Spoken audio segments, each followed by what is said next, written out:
이 시간 하나님께서 우리에게 주시는 말씀은 빌립보서 1장 6절부터 11절까지 말씀입니다. 신약성경 318면입니다. 빌립보서 1장 6절부터 11절까지 말씀, 제가 말씀을 봉독해 드리겠습니다. 너희 안에서 착한 일을 시작하신 이가 그리스도 예수의 날까지 이루실 줄을 우리는 확신하노라. 내가 너희 무리를 위하여 이와 같이 생각하는 것이 마땅하니 이는 너희가 내 마음에 있음이며 나의 매임과 복음을 변명함과 확정함에 너희가 다 나와 함께 은혜에 참여하는 자가 됨이라. 내가 예수 그리스도의 심장으로 너희 무리를 얼마나 사모하는지 하나님이 내 증인이시니라. 내가 기도하노라. 너희 사랑을 지식과 모든 총명으로 점점 더 풍성하게 하사 너희로 지극히 선한 것을 분별하며 또 진실하여 허물 없이 그리스도의 날까지 이르르고 예수 그리스도로 말미암아 의의 열매가 가득하여 하나님의 영광과 찬송이 되기를 원하노라. 아멘. 오늘 말씀을 생각하면서 한번 따라하겠습니다. 성숙한 인격의 열매를 맺으며 살겠습니다. 아멘. 예. 우리가 교회를 오래 다니면 다닐수록 신앙이 연조가 깊을수록 여러분의 생각은 그 인격이 깊어진다고 생각하십니까? 저는 그렇다고 생각합니다. 신앙생활이 오래되어지면은 신앙의 성숙미가 인격의 성숙으로 이어진다고 보여집니다. 근데 만약에 그렇지 못한다면은 그것은 신앙이 문제이거나 아니면은 인격이 문제일 수가 있습니다. 사람이 변한다는 것은 참 쉬운 일은 아닙니다. 예수를 10년, 20년 평생을 믿어도 그 인격이 잘 변하지 않는 사람들이 있습니다. 하지만 진정으로 신앙이 있다면 인격적으로 변화가 있고 또 신앙이 성장할수록 인격도 성숙해야만 되는 것입니다. 본문은 바울이 빌립보 교회에 보낸 편지의 서문인데요.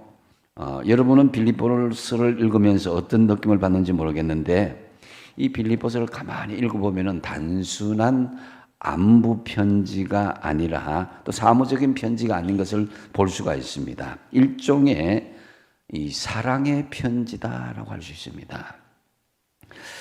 빌립보 교회를 사랑하는 바울이 지금 로마 감옥에 갇혀 있는데요. 마음은 간절한데 이 빌립보 교회 성도들을 직접 찾아가서 만날 수가 없기에 그래서 교회를 위하여 염려하며 사랑하는 마음으로 쓴 이 사랑의 편지가 바로 이 빌립보서입니다.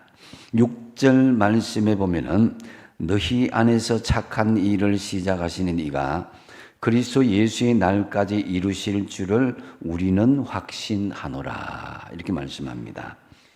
바울은 너희 안에서 착한 일을 시작하신 이 곧 하나님께서 주님 오시는 그날까지 이 복음은 반드시 성취될 것을 내가 확신한다 이렇게 말씀합니다. 여기에서 이 착한 일이라는 것은 노약자에게 자리를 양보한다든지 주운 물건을 주인에게 돌려주고 어려운 사람을 돕는 것 이렇게 생각할 수 있지만은 하지만 앞선 5절에 보면은 이 착한 일은 복음을 위한 일이다라는 것을 알 수가 있습니다. 이런 의미에서 이 복음을 위한 일 이것은 우리의 인격이 갖추어진 가운데에 복음이 선포되어지고 복음이 흘러가야 된다는 것을 우리가 인식할 수 있어야 될 것입니다. 여러분 인격적으로 성숙하지 못한 가운데 복음이 우리 가운데 들어오게 되면요 인격은 변화가 돼야 돼요. 그리고 또 성숙하지 못한 인격으로 만약에 복음을 전한다고 하면요 복음을 받는 사람이 그 복음을 이렇게 거부하게 되는 경향들이 많게 된다는 것입니다. 그래서 그 결과는 착한 일이 아닌 오히려 복음에 대해서 나쁜 이미지를 남길 수도 있다는 거죠. 그래서 본문의 빌립보서는 사실은 여자인 루디아와 함께 바울이 세운 교회인데요. 여자 중심의 교회였어요. 여성들이 활동을 많이 하는데요. 그 중에서 유오디아와 순두기라는 사람이 너무 열심히 지나치다 보니까 서로 서고 삐걱대고 교회 전체가 분란과 싸움에 있다라는 그런 소식을 듣게 됩니다. 바울은 이러한 빌립보 교회의 상황을 염두에 두고 사랑하는 마음으로 너희들이 정말 진정한 신앙인이라면은 인격의 열매를 맺어야 할 것이 아니냐고 간절하게 호소하는 것을 볼 수가 있습니다. 그렇다면은 우리 신앙인으로서 우리가 가져야 될 인격의 열매는 무엇이겠습니까? 먼저 첫 번째는 언어가 순화된 그런 열매가 있어야 될 것입니다. 7절 상반절에 보면은 내가 너희 무리를 위하여 이와 같이 생각하는 것이 마땅하니 이는 너희가 내 마음에 있음이라고 그랬습니다. 바울은 분명히 빌립보 교회에 분쟁하는 현실을 알았습니다. 시끄러운 문제를 알았죠. 그럼에도 바울은 그 성도들의 마음을 헤아리는 언어로 아름답게 순화하는 것을 볼 수가 있습니다. 내가 너희 공동체에 복음이 성취될 것이라고 생각한다. 이것은 빌립보 성도들이 나 바울의 마음에 있기 때문이다. 참 얼마나 감동을 주는 말입니까? 심지어 8절에는 내가 그리스도의 심장으로 너희 무리를 사모하고 사랑한다고 그렇게 빌립보 교인을 향한 마음을 언어가 너무 아름답게 순화되어서 그들에게 완곡하게 표현하고 있는 것을 볼 수가 있습니다. 이 편지를 받은 빌립보 교인들 참으로 문제가 있었고 다툼이 있었지만은 바울의 편지를 받고 마음의 감동을 받을 수밖에 없었을 것입니다. 여러분, 성숙한 신앙인이라면은 우리는 먼저 언어를 순화할 수 있어야 될 것입니다. 전도서 5장 2절 상반절을 보시면요. 한번 같이 한번 읽어보겠습니다. 시작. 너는 하나님 앞에서 함부로 입을 열지 말며 급한 마음으로 말을 내지 말라. 아멘. 우리는 예수님께서 하신 말씀처럼 그저 만나는 사람이 한 사람이 아니라 주님을 손 대접하듯이 만나는 마음으로 이 복음을 전할 수 있어야 되는데 그렇지 않으면 함부로 대하다 보면 복음이 멸시받을 수가 있습니다. 언어를 순화하시기 바랍니다. 함부로 입을 열지 말고 급한 마음으로 말을 내지 않을 수 있어야 됩니다.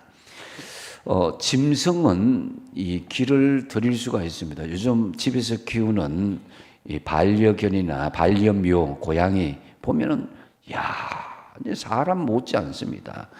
지금 뭐 고양이가 소파에 들어눕기도 하고 사람처럼 그 애완견이 뭐 사람처럼 이렇게 애기처럼 그렇게 업고 다니고 뭐 이렇게 하더라고요. 근데 이제 이 서커스 보면은 코끼리, 사자, 호랑이 길들이면요 사람이 이 코끼리를 업기도 하고 막 그렇게 하는 것을 볼 수가 있었습니다. 그런데 제일 길들이기 힘든 것이 무엇이냐면은 우리 사람의 혀를 길들이는 것이다라는 거죠.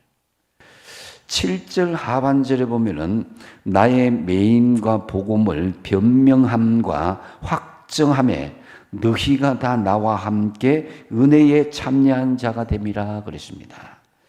바울의 이 말을 곰곰이 우리가 묵상해 보면요 얼마나 온유하고 사랑스럽고 부드러운 감정이 있는지를 여실히 알 수 있는 대목입니다. 내가 옥에 갇혔을 때나 복음을 변화하고 확정할 때 여러분 모두가 나와 함께 은혜에 동참한 사람이었다. 꼭 빌립보 교인들과 연애하는 것처럼 이 언어로 표현하는 것을 볼 수가 있습니다. 언어는 그저 입술에서 툭 튀어나오는 것이 아니라 내면의 표현입니다. 그러므로 말씨로 보면은 그 사람의 인격의 수준을 가늠할 수 있습니다. 잠언서 18장 20절 말씀에 보면은 사람의 입에서 나오는 열매로 하여 배가 부르게 되나니 곧 그 입술에서 나는 것으로 하여서 만족하게 된다는 거죠. 입술에서 나오는 그것이 삶의 모든 그런 것을 결정한다. 히브리서 13장 15절에 유사한 말씀인데요. 한번 같이 한번 읽어보겠습니다. 시작. 이러므로 우리가 예수로 말미암아 항상 찬미의 제사를 하나님께 드리자. 이는 그 이름을 증거하는 입술의 열매니라. 아멘. 여러분, 입술의 열매와 동일하게 생각하는 것이 바로 찬미의 제사라는 거죠. 여러분 지금 예배를 드리고 있는 이것과 같은 우리 신앙인의 언어가 하나님을 찬미하는 그것과 동일하게 이루어져야 된다는 말씀인 것입니다.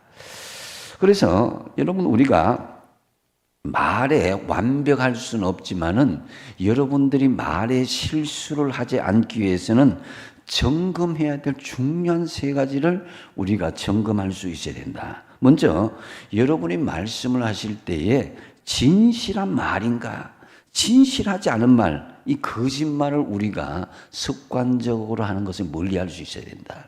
또 한 가지는 꼭 필요한 말인가예요.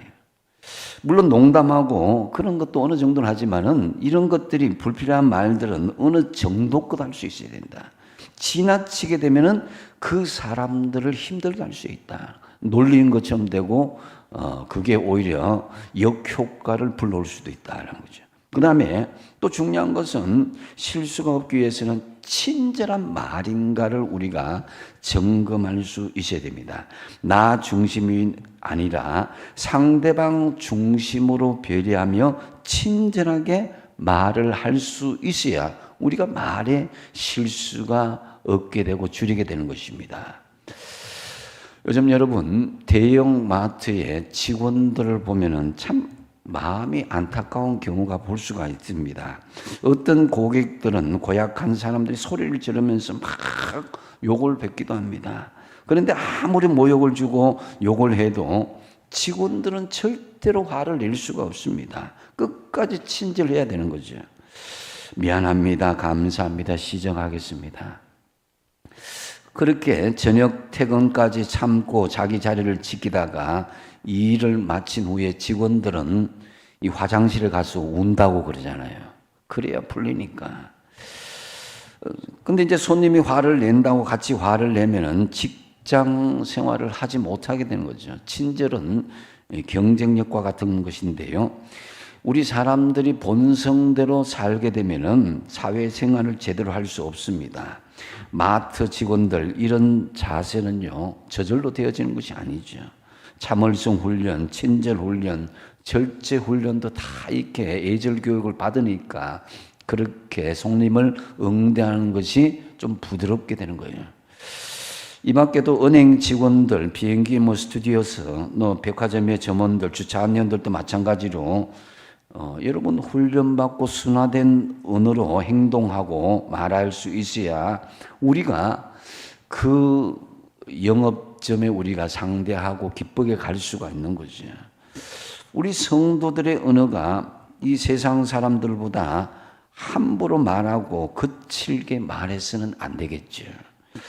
특별히 성도들이 말하는 언어는 이 신앙의 인격이 드러나는 것과 같다고 그랬습니다. 어떤 사람은 말은 유창하게 하는데 속이 텅 빈 사람이 있고 또 어떤 사람은 말은 좀 어눌하고 부족한 것 같아도 속이 깊고 중심이 분명한 그런 말들이 있습니다.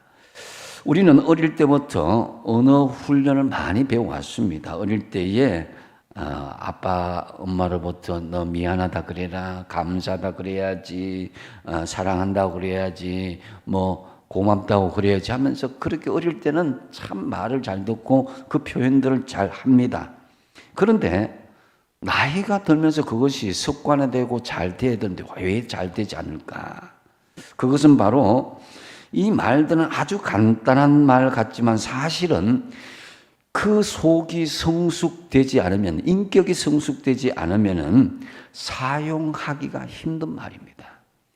미안합니다. 죄송합니다. 제가 잘못했습니다. 제가 책임질게요. 고맙습니다. 이게요, 신앙이 성숙되지 않은 사람에게는 죽기보다 못한 말처럼 될 수가 있어요. 그러므로 우리는 순화된 언어로 예수님을 닮은 성숙한 신앙의 열매를 맺고 살아가시를 축복드립니다. 그리고 신앙인이 가져야 될 또 중요한 인격의 열매는 행동의 성숙을 볼 수 있어야 된다. 11절 말씀에 보면은 예수 그리스도로 말미암아 의의 열매가 가득하여 하나님의 영광과 찬송이 되기를 원하노라 그랬습니다. 여기에서 의의 열매란 믿음으로 의인된 성도들의 삶 속에서 나타나는 성숙된 행동의 변화를 이야기하는 거예요.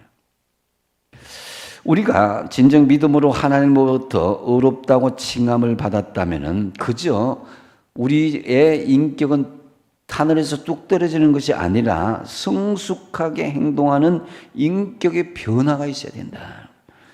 행동의 성숙은 바로 이 의의 열매다 그랬는데요. 이 행동의 성숙에는 이 내면의 변화와 함께 삶의 변화가 동시에 일어나야 인격의 변화가 있을 수 있다는 거죠. 그래서 이 내면의 변화, 이것이 삶의 변화와 함께 있는데 먼저 그러기 위해서는 우리는 주님의 마음을 가져야 된다라고 말씀합니다. 8절 말씀해 보면은 내가 예수 그리스도의 심장으로 너희 무리를 얼마나 사모하는지 하나님이 내 증인이 된다고 그랬습니다. 예수님의 심장, 이 마음이란 표현을 볼 때 우리는 바울의 심정이 얼마나 간절한지를 알 수가 있는데요. 이 주님의 마음은 자신의 목숨을 내어놓기까지 희생하는 아낌없는 사랑이라고 우리가 알고 있습니다. 저는 우리 울산 호교교회 공동체가 주님의 마음을 갖기를 원합니다. 그러면 미움도 다툼도 원망도 질투도 결코 생길 수 없다고 생각합니다. 바울이 바로 주님의 마음을 가졌기에 비록 다툼도 있고 크고 작은 잡음도 있었지만은 빌립보 교회가 주님의 큰 기쁨이 되는 교회로 설 수 있었습니다. 바로 주님의 마음을 가졌기 때문에. 빌립보서 4장 2절에 보시면은 내가 유오디아를 구원하고 순두개를 구원하노니 주 안에서 같은 마음을 품으라고 그랬습니다. 바울은 로마 감옥에서 빌립보에서 일어난 이 갈등과 싸움의 현실을 알았습니다. 그 내용은 유오디아와 순두개라는 여성 지도자 둘이서 교회 일로 서로 의견이 맞지 않아서 불편한 관계에 있었던 것입니다.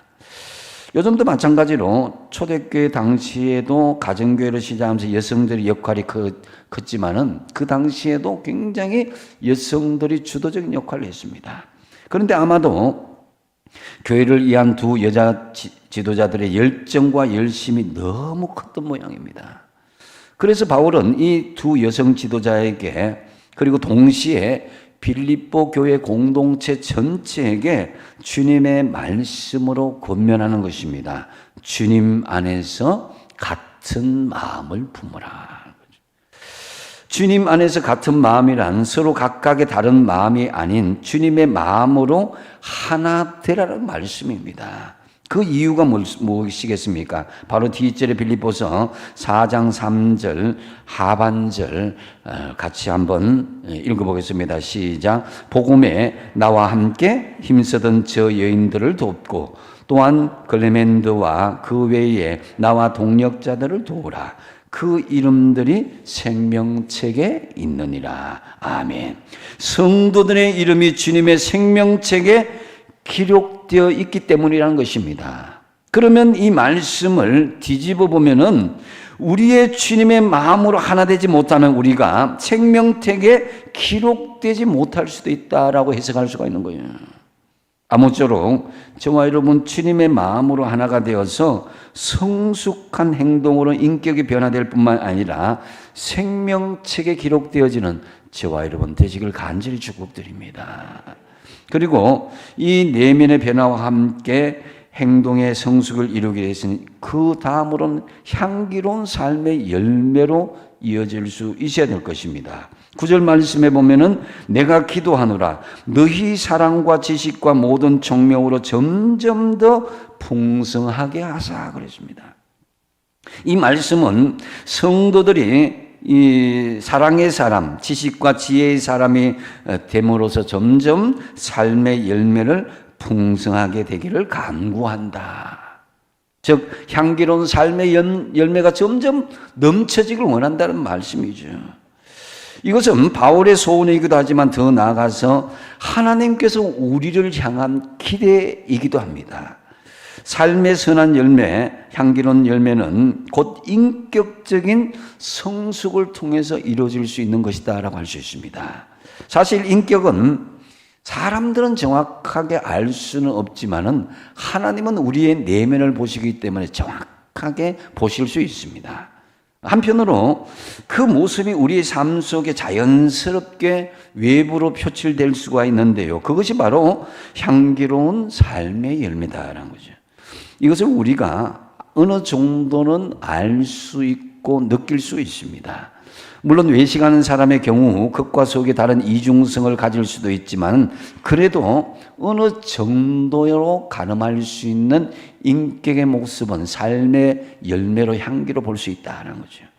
우리는 겉으로 표출되는 모습을 보면서 누구의 인격이 이렇다 저렇다고 어느 정도는 알 수는 있습니다. 그러므로 우리가 현실적으로 중요한 것은 바로 내면이 외부로 표출되는 우리의 모습입니다. 그 모습은 다양한 모습으로 나타나는데 대표적인 것이 바로 향기로운 삶의 열매다라는 거죠. 다윗이 어떻게 생겼을까? 우리가 구체적으로 다윗의 사진을 못 보았기 때문에 우리가 궁금합니다. 정확하게는 고정되고 알 수는 없습니다. 흔히 다윗과 사울을 비교하는 경우가 많은데요. 다윗은 외모로 볼 때는 사울보다는 더 출중하지 않은 것 같습니다. 여러분도 알다시피 사울은 기골이 장대하고 키도 보통 사람들보다도 머리가 하나 차이 날 정도로 굉장히 컸고 또 뿐만 아니라 사울이 왕이 될 때 모든 백성들이 환호를 보낼 정도로 굉장한 미남이었고 외모가 출중했다고 그랬습니다. 하지만 다윗은 생김새 자체는 사울보다 못했는지 모르지만 얼굴에 풍기는 표정은 아름다운 것으로 우리가 알 수가 있습니다. 왜냐하면 사무엘이 기름을 부으려고 다윗을 불렀을 때 성경에서 다윗의 모습을 표현한 것을 보면 알 수가 있습니다. 사무엘상 16장 12절 상반절에 보면은 이에 사람을 보내어 그를 데려오매 그의 빛이 붉고 눈이 빼어나고 얼굴이 아름답더라 그랬습니다.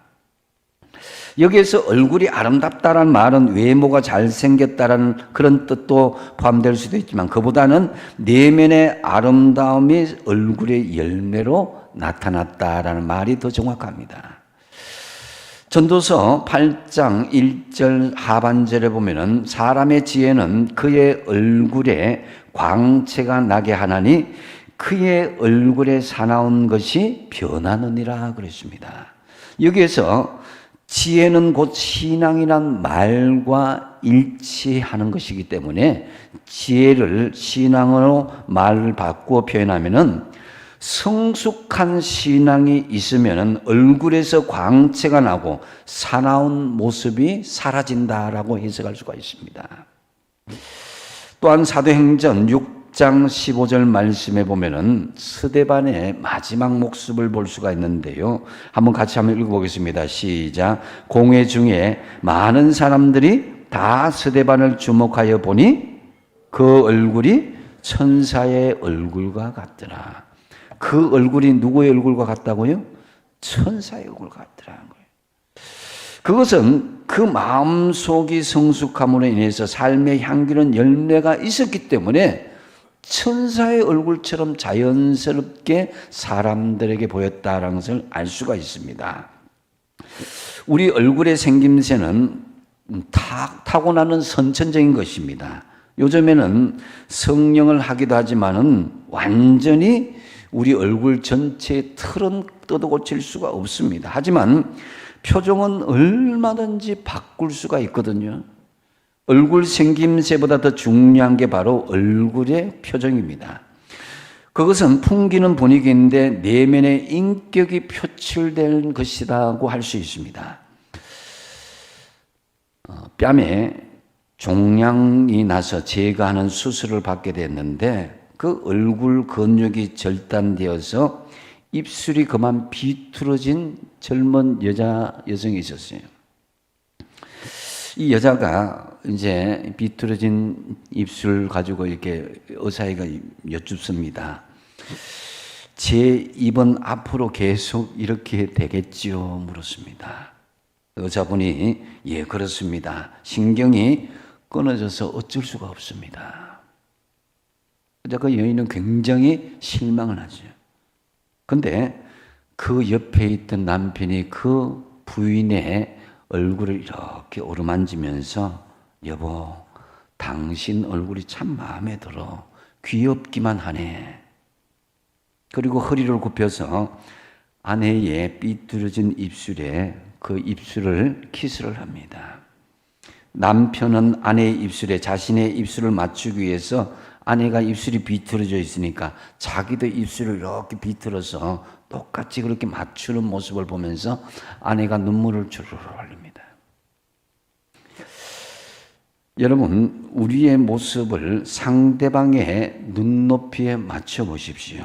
그러면 우리가 낮아질수록 우리의 인격은 더욱더 빛나게 될 것입니다.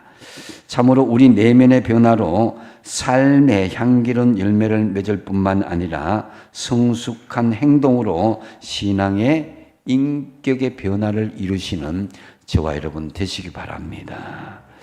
또한 신앙인이 가져야 될 인격의 중요한 것은 관계의 변화가 있어야 된다는 거죠. 10절 말씀에 보면은 너희로 지극히 선한 것을 분별하며 또 진실하여서 허물 없이 그리스도의 날까지 이루고 그랬습니다. 바울은 빌립보 교인들의 다툼으로 하나 되지 못한 것에 실망한 것을 표현하지 않고 어떻게 표현합니까? 너희들 정말 선한 것을 잘 분별하며 또 진실하여서 허물이 없이 주님 오실 때까지 이어지기를 바란다. 이렇게 이야기하고 있어요. 이것은 주님과의 관계뿐만 아니라 사람과의 관계가 온전히 회복되어지는 것을 원한다라는 걸 말이기도 합니다. 여러분, 우리의 삶은 대부분 인간관계에서 이루어지는데요. 가정생활, 직장생활, 교회생활, 학교생활 모든 게 사실은 인간관계에서 얽히고 설키는 거예요. 그러므로 일 자체도 중요하지만 대인관계가 너무너무 중요합니다. 코로나 이후에 많은 사람들이 이 관계를 하지 못하고 관계가 어그러지고 깨어짐으로 마음의 상처받고 치유받지 못한 일들이 많이 있습니다. 대인관계에서 우리가 사람이 사랑이 가득한 모습으로 온유하고 겸손한 모습을 보이고 용서하는 너그러운 모습을 보이는 게 중요한데요. 이것은 그리스도인들에게 마땅한 그런 모습인 것이죠. 우물 안에 사는 개구리와 백두산에 사는 호랑이 누가 더 교만하겠습니까? 길게 생각할 거 없습니다. 당연히 우물 안 개구리가 교만할 가능성이 많습니다. 호랑이는 넓은 세상을 바람처럼 다니면서 이 세상에 자기보다 더 크고 무서운 것이 얼마든지 있다는 것을 알지만은 그러나 우물안 개구리는 천하에 자기가 제일이라는 확신을 가지고 살기 때문에 교만의 극치에 이를 수밖에 없습니다. 관계에서 제일 중요한 자세는요, 겸손입니다. 다윗은 대인 관계에서 어떤 태도를 보였습니까? 다윗은 항상 온유하고 겸손한 사람이었고 너그러운 사람이었습니다.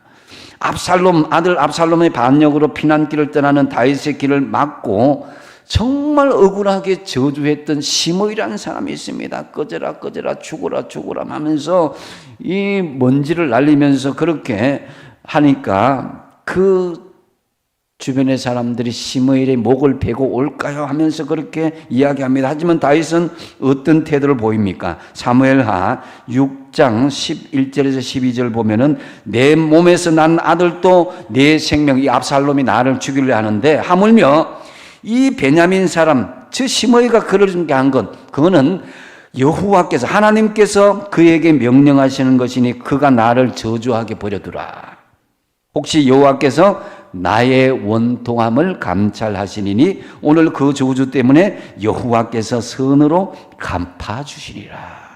여러분, 다윗이 만약에 시므이를 저주로 갚았다면 하나님께서 다윗을 성왕으로 하나님의 마음에 합한 사람을 온전히 이루지 못했을 것입니다. 그러나 다윗의 이런 관계에 대해서 적극적으로 겸손하고 자기를 낮추고 자기가 하나님 앞에 어떤 모습이었는 것을 온전히 드러낼 때 하나님께서는 시므이를 향한 그 억울함도 풀어주고 다윗을 믿음에 합한 사람, 거룩한 하나님의 인정받는 왕으로 세움을 받게 되었던 것입니다. 여러분, 우리의 태도의 가운데 인격의 열매가 나타나면요, 이 하나님께서 성숙되고 거룩한 인격의 열매가 나타나면 하나님이 영광을 받으신다고 말씀합니다. 11절을 보면은 같이 한번 읽어보겠습니다. 시작. 예수 그리스도로 말미암아 의의 열매가 가득하여 하나님의 영광과 찬송이 되기를 원하노라. 아멘. 우리 가운데 인격의 열매를 많이 맺게 되면 그 열매로 인해서 하나님이 우리 때문에 영광을 받으시게 된다는 거죠. 관계를 잘하는 것이 인격 변화의 좋은 증거입니다. 이 사람은 나와 마음이 맞기 때문에 관계를 잘하고 마음이 안 맞기 때문에 성격이 안 맞기 때문에 관계를 멀리하고 이런 차별이 없어야 되는 거예요. 하나님께서는 우리의 인격의 변화로 인해서 영광과 찬송을 받으시길 원하는 거예요. 우리가 아직 죄인 되었을 때에 아예 주님께서 십자가에 돌아가 버린 거예요. 죽으신 거예요. 그걸 생각한다면은 너희들이 어떤 조건이 있어야, 어떤 용서가 돼야, 나에게 먼저 화해를 해야 내가 하겠다. 그건 주님 앞에 우리가 변명할 수 없는 것입니다. 앞을 못 보는 시각장애인 몇 명이 서로 다투고 있었습니다. 코끼리가 어떤 모양이냐 잘 아는 애화죠. 서로 토론을 벌이는데 만져본 코끼리가 정말 내가 만진 코끼리가 진짜다. 자기들이 만진 코끼리가 진짜의 모습입니다. 근데 문제는 뭡니까? 부분적이라는 거죠. 전체를 못 본다는 거죠.